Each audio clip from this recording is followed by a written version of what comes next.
YouTube, on se retrouve ce soir avec une coiffure absolument improbable. Mais c'est pas grave, hein, j'ai décidé de vous faire des vlogs aussi, donc de toute façon vous allez me voir sous mon vrai jour. Donc je vais pas me déguiser, hein, vous allez faire avec la vraie Morgane. Donc on se retrouve pour mon petit book haul du mois, enfin c'est pas du mois d'août, c'est plutôt de l'été. En fait, voilà, je vous ai fait une vidéo sur mon no-buy, ma période de no-buy de mai jusqu'à août.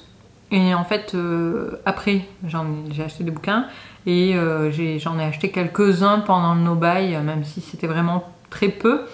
Donc tout ça, je vous en ai parlé dans ma vidéo de no-buy d'ailleurs, je vous invite à aller regarder. Où je vous fais en fait un bilan de ce que j'ai trouvé bien et ce que j'ai trouvé beaucoup moins bien dans le no-buy.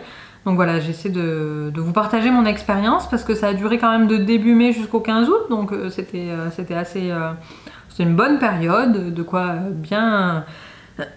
bien tester le concept. Mais voilà, je reviens vers vous aujourd'hui avec les bouquins que j'ai achetés.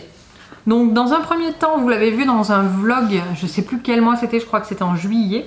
En fait, la suite a été annoncée par l'autrice, donc j'ai craqué. J'ai commandé un coffret des Hunger Games. Donc c'est un coffret édition spéciale pour un anniversaire. Alors je sais plus quel exactement anniversaire c'était, mais c'est aux éditions Scholastic. Donc encore une fois, j'ai payé ça vraiment pas cher sur Book Depository. D'ailleurs, je sais pas comment les artistes américains font pour vivre, hein, parce que les bouquins sur Book Depository, c'est vraiment pas cher, ça m'étonne un petit peu. Une fois que l'éditeur est passé par là, la pub, tout ça, je me demande ce qui reste à l'auteur. Mais bon, on va faire comme si on n'était pas au courant. Et donc les trois bouquins, donc la trilogie Hunger Games, sont comme ça, blancs, avec chacun son petit logo en surbrillance. Voilà, ils sont magnifiques à mon goût, hein, et j'ai hâte de les lire. Je vais les lire pas cet automne parce que j'ai le Pumpkin Autumn Challenge, mais je pense cet hiver si j'ai terminé Shatter Me, parce que je vais pas continuer, enfin comment dire, je vais pas multiplier les sagas. Mon objectif de 2019, je vous rappelle que c'est de les terminer, donc on va pas en commencer trop de nouvelles non plus, même si jusque là j'en ai commencé quelques-unes, mais j'ai aussi avancé, donc il y en a que j'ai commencé et que j'ai terminé. Mais bon, l'idée c'est voilà, c'est de pas entamer beaucoup de sagas parce que je veux diminuer ma liste de sagas en cours.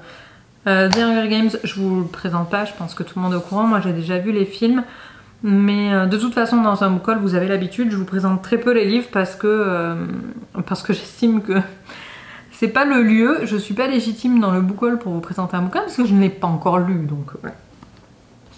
Ensuite, qu'est-ce que j'ai? J'ai une commande France Loisirs que j'ai effectuée cet été. Si vous voyez des changements de luminosité, c'est parce que je suis à côté de ma télé et que le Chromecast fait défiler des photos. Donc ma commande France Loisirs, j'avais dit que j'achèterais... J'avais dit que pour mon no-buy, je me contenterais de un seul bouquin par commande France Loisirs. J'en ai pris 2 sur les 2 commandes du no-buy, mais bon, c'est pas très grave, hein, après tout, voilà. Donc j'ai pris dans un premier temps La Fille des Templiers, le tome 2, donc j'ai lu le tome 1 juste avant mes vacances. Le tome 2 fait partie de ma palle du Pumpkin Autumn Challenge, j'aime beaucoup, même si l'écriture est un peu spéciale à mon goût, mais franchement on s'y fait vite, et moi j'ai toujours aimé les romans d'aventure historique, donc voilà, c'est ma came. Je vous en dirai pas plus parce que je veux pas vous spoiler le tome 1, mais je vous en ai parlé dans mon wrap-up de juillet. Ouais, je crois que c'est en juillet. Donc on suit Flore. Ouais, c'est Flore. On suit Flore Dupin qui est pourchassée par la couronne française au temps des Templiers, enfin plutôt juste après la déchéance des Templiers. Voilà, donc c'est cool quoi.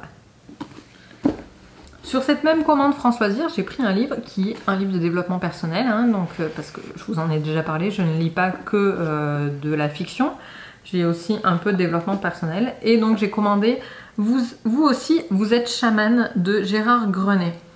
Donc en fait, il explique un petit peu comment nous aussi finalement, citadins et habitants du monde actuel, nous sommes finalement proches de la philosophie chamane. J'en sais pas beaucoup plus, je l'ai pas feuilleté. Il m'intrigue beaucoup et je l'ai vu à plein d'endroits, et vu qu'en ce moment je suis en train un peu de me renseigner sur la naturopathie, etc.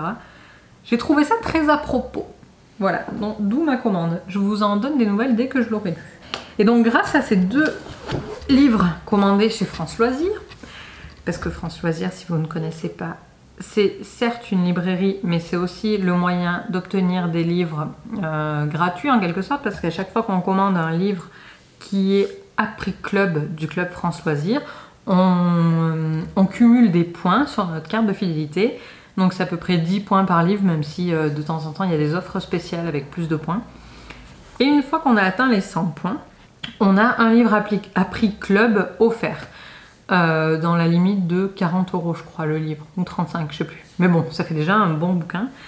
Et cet été, j'ai atteint mes 100 points club, et il se trouve que France Loisirs en même temps a publié l'intégrale de Nil de Lynn Matson. Donc les 3 tomes, hein, là c'est une bonne pavasse, mais il y a 3 tomes dedans, il y a 3 bouquins en fait. Et en fait, Nil, c'est une histoire d'île déserte, de je sais pas trop quoi, voilà, d'enfants sur une île déserte. Et j'en ai beaucoup entendu parler sur plein de chaînes, il y a quelques années maintenant, donc ça date un petit peu. Mais ça m'a toujours intriguée comme bouquin, et donc là, vu que c'était une intégrale, qu'elle était à 19 € je crois, et que moi je pouvais l'avoir gratuite, j'ai sauté sur l'occasion et je l'ai pris. Et pour terminer, je vous en ai parlé dans mon no-buy, ma mère s'est rendue compte qu'elle avait 2 bouquins en double dans sa bibliothèque, voilà, bravo maman, et donc elle me les a donnés. Donc on a Une avalanche de conséquences de Elizabeth George et Promets-moi de Harlan Coben en une édition de poche. Celui-ci, le Elizabeth George, c'est une édition France Loisirs si je ne m'abuse. Voilà, donc c'est deux polars. Ma mère est très polar. Et je n'ai pas lu les résumés. Je sais que le Harlan Coben, je lui ai demandé, on peut le lire indépendamment des autres romans d'Harlan Coben, parce qu'il y a des personnages récurrents, je crois, dans ces romans, et moi, pour le moment, j'en ai jamais lu de Harlan Coben, donc voilà, ce sera un bon début, même si c'est pas le premier qu'il a écrit. Et le Elizabeth George, je fais confiance au goût de ma mère, hein, je me dis que ça peut être sympa, mais j'en sais pas plus du tout sur l'histoire. Voilà pour ce petit book haul de ma période de no-buy, j'espère que cette vidéo vous aura plu. N'hésitez pas à me dire en commentaire ce que vous avez acheté cet été, ce que vous avez lu, et si vous avez déjà lu un des livres de ma pile de haul, pour qu'on partage un petit peu là-dessus et limite qu'on se fasse une lecture commune. Je vous fais de gros bisous, je vous souhaite de bonnes lectures.